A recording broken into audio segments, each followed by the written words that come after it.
Hi, it's Coach Hal. In last week's video, I began a series on real estate prospecting reluctance. The failure to generate sufficient business is a major cause of agents dropping out of this industry without ever achieving the goals that they had for themselves and the ones they loved.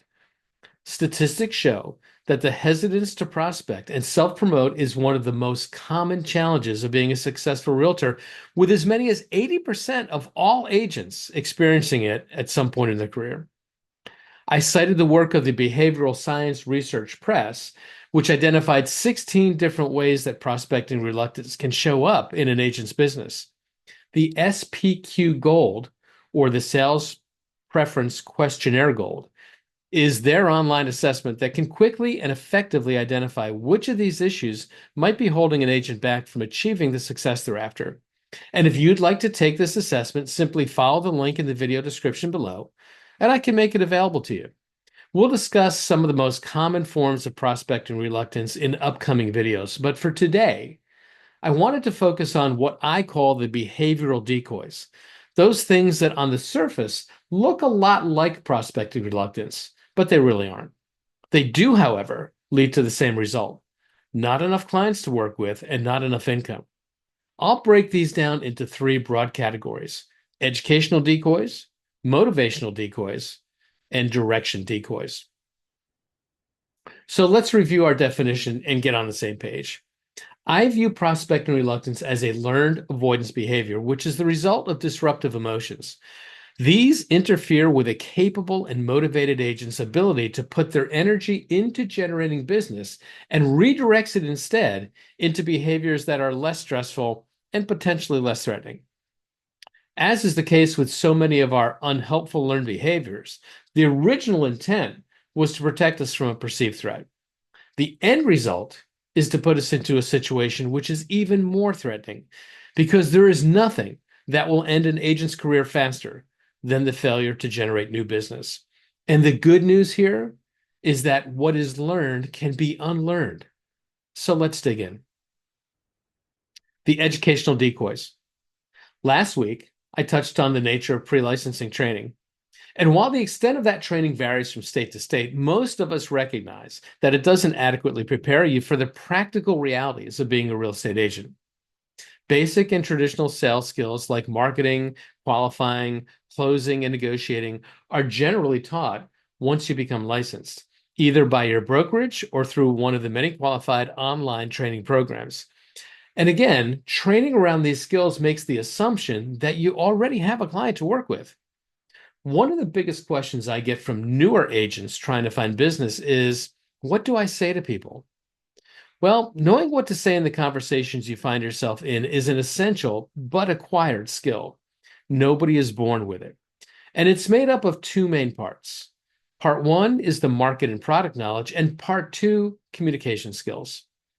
You need to have sufficient market or product knowledge so that you're well informed and can offer a valuable service to your clients. Do you understand the market dynamics and the financial issues impacting the market you find yourself in? And can you communicate them effectively to your clients so they in turn know how to act? Do you have sufficient knowledge of the local and zoning and regulatory issues that could impact the transaction? Can you help your clients anticipate any of the myriad of ways that things could go wrong and prepare your clients to avoid them? How about communication skills? Can you help your clients manage their stressful emotions, clarify and prioritize their goals, make decisions that support those goals, and then take action needed to achieve their desired outcome?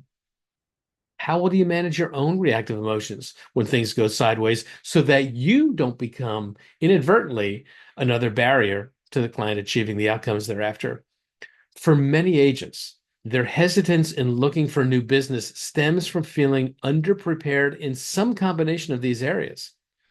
While it leads to the same outcome, this is not prospecting reluctance. Remember, as I've defined it, prospecting reluctance is when a disruptive emotion derails the action of a capable and motivated agent. You don't have traditional prospecting reluctance if you don't yet have the skills needed to prospect effectively. What you have is a learning gap that needs to be closed. It's an educational decoy which can often be minimized or eliminated by proper training and purposeful practice. I should note, however, that you can never be prepared for everything, and at times, the need for training itself can lead to an avoidance behavior known as over-preparing. This is a known form of prospecting reluctance because it directs all of the agent's energy into training, even for the most unlikely of situations. This keeps the agent from actually taking action to create new business, and it sends things down a downward spiral. Now let's talk about motivational decoys. And when I talk about motivation, I want to distinguish it from desire. Now, to be fair, there are some people who simply don't want to succeed enough to put forth any kind of effort to make it happen. Perhaps they were led to believe that becoming an agent would lead to fast and easy money, and they simply aren't interested enough to put in any kind of work. In my experience, however, this is pretty unusual. Very few people go through the time, the trouble, the expense of getting a real estate license if they had no desire at all. We sometimes think that if we want something badly enough, then we have all the motivation we need. But motivation in the way that I'm referring to it here is less about desire and more about energy. It's the emotional and oftentimes the very physical force that drives our actions. Do we have the energy that we need so that we can push through the natural human desire to resist doing something that we don't want to do? And let's face it, until prospecting becomes repeated often enough that it becomes a habit, which it will over time, then we will probably want to resist it. Human beings are biologically hardwired to resist change and to conserve energy. That's just how we're built. And there's no real benefit in trying to deny that fact. Even though we might intellectually want something, when that thing requires us to change our behavior, we'll resist. It takes focused energy and willpower to push through and overcome this desire. Do we have it? Now, let's be honest. Some behavioral change doesn't take very much energy to push through at all. Let's say, for example, that you want to drink more water and you're trying to create the habit of drinking a glass of water first thing in the morning. It doesn't take long to do, and assuming that you've set up the correct triggers, like leaving a glass of water on the nightstand, it doesn't take much effort at all to start doing something like this, even if you haven't done it in the past. The thought of prospecting, on the other hand, can trigger powerful emotions and primal fears. And these can present a much bigger challenge. It takes a lot of energy to push through this at times. And sometimes that energy simply isn't there. Perhaps our physical energy is depleted because we're not sleeping well, or our eating and drinking habits cause us to have inconsistent energy throughout the day. You know, human beings have a certain rhythm to the energy levels we experience throughout the course of the day. In his book Drive, author Daniel Pink describes these patterns as chronotypes, characterized by periods of high energy, followed by an energy decline or a trough, as he calls it, and then a period of energetic recovery. Knowing which time of day aligns with your natural and highest energy level is an important step when thinking about your prospecting activity. While one size does not fit all, for most people, their energy levels are highest in the morning. This is why you hear so many trainers encourage you to do your prospecting in the morning, not because you'll inherently meet more people then. It's because your energy level will be more up to the task and you'll be less likely to avoid doing it. And again, if you do this long enough, you'll create a new prospecting habit. And a habit is what we're after because it's far more reliable predictor of behavior than desire alone. There can also be times when our emotional energy is drained. Perhaps we're having a problem with one of our relationships, or we receive distressing news about the health of a loved one. As a father, I can tell you that there's nothing that depletes my energy more than seeing my child hurting. These are very real world scenarios that can and will limit the amount of energy that's available for prospecting. Think of it like having a brand new smartphone. You bought the top of the line phone and the best data package that you could get, yet for some reason your cell service provider decided to lower the bandwidth of your connection. Even though you have all the right hardware, until the proper bandwidth is restored, your phone simply won't function in the way that it was designed. When our energy is low, we're experiencing a motivational brownout of sorts. And while the result is the same, this also isn't traditional prospecting reluctance. Try as you might, you simply can't prospect to your fullest capacity until your energy levels are restored. Working with a coach to help you take more control over your physical and emotional situation and address these areas can be an important step to managing that process. And finally, let's talk about the directional decoys. Direction is all about having clearly defined goals and actionable plans.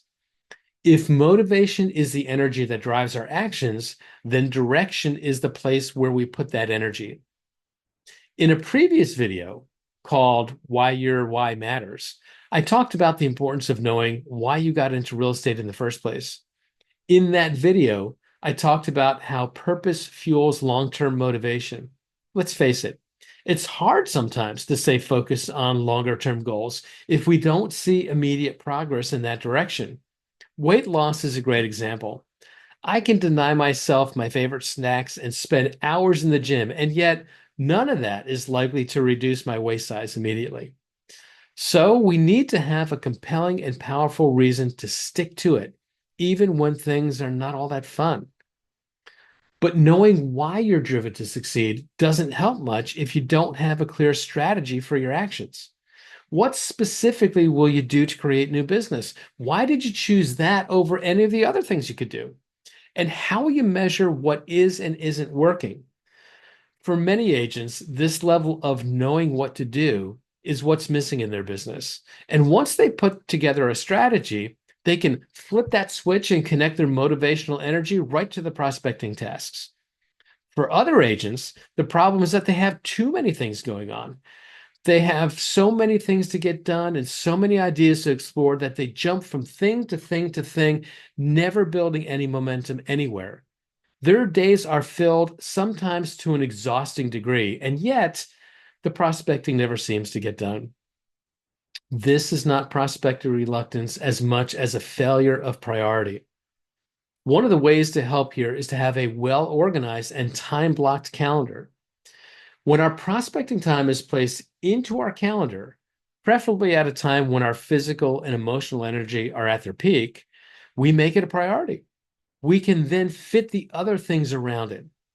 Successful people are masters at following their calendar, and by doing so, they ensure that everything gets done in the time available. So the three decoys, the educational decoys, the motivational decoys, and the directional decoys can all look like prospecting reluctance. Yet these can generally be overcome through training and proper business planning. Increasing your motivational energy, well, that may take a bit more time and may be a bit more challenging, especially when there's health or external issues involved. But with a skilled coach, we can help you manage these issues as well. It's when we know exactly what to do, know how to do it, when we're clear on why it matters, and yet we still can't bring ourselves to take action, then there's probably something going on. Again, the SPQ Gold is one of the very best ways to uncover what's up so that we can start putting a plan in place. The link to learn more about that assessment is in the description below. In next week's video, I'll talk about some of the most common forms of true prospecting reluctance that impact real estate agents, as well as some strategies to negate their harmful effects. If you found this video helpful, please give it a thumbs up and drop a comment below. This really helps me by giving me feedback on what you're finding helpful and what you'd like to see. And subscribe below so you'll be notified the next time a video gets posted to this channel. Until next time, make it a great week, everyone. Embrace the journey.